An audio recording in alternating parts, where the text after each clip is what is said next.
എന്നെ പോലത്തെ ഒരു അലവലാതീനെ സിനിമയെ കൊണ്ടുവരണം എന്ന് പുള്ളി ഒരാൾ ചിന്തിക്കുമോ? കാരണം ഒന്ന് സിനിമയോട് യാതൊരു പാഷനും ഇല്ലാതെ പുള്ളിക്കറിയാം. തലതെറിച്ച ആൾക്കാരെയൊക്കെ കൊണ്ട് സിനിമയിലോട്ടാണ് കൊണ്ടുവരുന്നത്. അല്ല, അങ്ങനെയൊന്നും അങ്ങനെ ചെയ്യുന്ന ഒരു ബുദ്ധിയില്ലാത്ത വ്യക്തിയാണ് വിനീത് ശ്രീനിവാസൻ വിചാരിക്കുന്നുണ്ടോ? ഒരിക്കലും അല്ല. പരിചയമുണ്ടല്ലോ, ഇത്രയും കണ്ണിങ് കള്ളത്തരേ പറയുവായ തുറന്ന അങ്ങനെയുള്ളൊരു മനുഷ്യൻ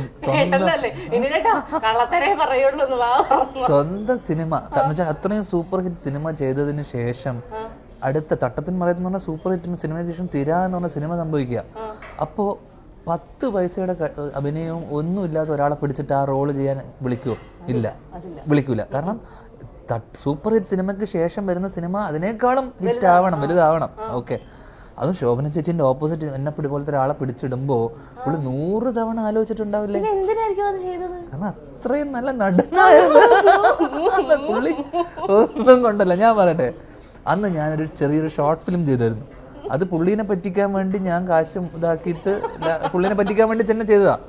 അതിൽ ആർട്ടിസ്റ്റിന് കാശ് കൊടുക്കാതിരിക്കാൻ വേണ്ടി ഞാൻ തന്നെ അഭിനയിച്ചു, ഒരു വഴിയില്ലാതെ. കാരണം അതിൻ്റെ കാശടക്കം ഞാൻ മുക്കി.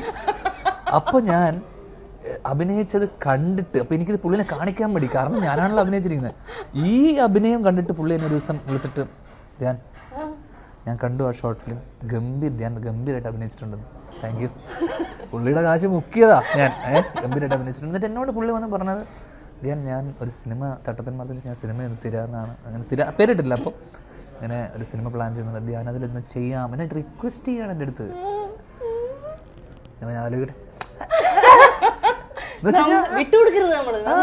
അപ്പൊ എന്റെ പോയിന്റ് മനസ്സിലായോ?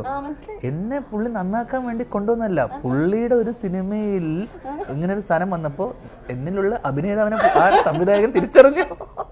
അതെ, സിനിമ ഇറങ്ങി കഴിഞ്ഞപ്പോഴത്തേക്കും ആ അഭിനേതാവിനോട് സംവിധായകൻ എന്താ പറഞ്ഞത്?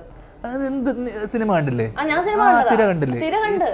അടുത്ത അത്രയും ഡീസന്റ് വൃത്തിയുള്ള നല്ല ഡെബ്യൂ ആയിരുന്നില്ലേ ഒരു നടന. പിന്നീട് അങ്ങോട്ടുള്ള വിട്ടേക്ക്.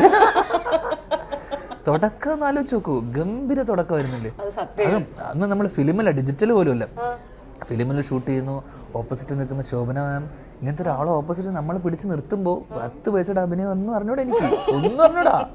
ആകെ ഏട്ടനെ മുക്കി കാശ് മുക്കാൻ വേണ്ടി ചെയ്ത ആ ഷോർട്ട് ഫിലിം ഒഴിച്ചു കഴിഞ്ഞാൽ ഞാൻ ഡ്രാമയോ തിയേറ്ററിലോ ഒരു തിയേറ്റർ ഡ്രാമയോ സ്കൂളിൽ പോലും എല്ലാ പങ്കെടുത്ത പരിപാടിയിലൊക്കെ പൊട്ടിപ്പൊളിഞ്ഞിരിക്കുന്ന എന്നെ പിടിച്ചിട്ട് ഒരു സിനിമയെ അത്ര റിസ്ക് എടുത്തതെന്ന് വെച്ചാൽ എന്നിലുള്ള അഭിനേതാവിനെ പുള്ളി തിരിച്ചറിഞ്ഞു. എനിക്ക് മനസ്സിലായി. അല്ല, അത് കഴിഞ്ഞിട്ട് ഈ അഭിനേതാവുമായിട്ട് സിനിമ എടുക്കണതിനിടയിൽ അടി ഉണ്ടായിരുന്നു? അതോ വിനീതേട്ടൻ ഭയങ്കര സംയമനം പാലിച്ചു നിന്നായിരുന്നു? ഞാനെല്ലാം കറക്റ്റ് ആയിട്ടല്ലേ ചെയ്യുന്നത്.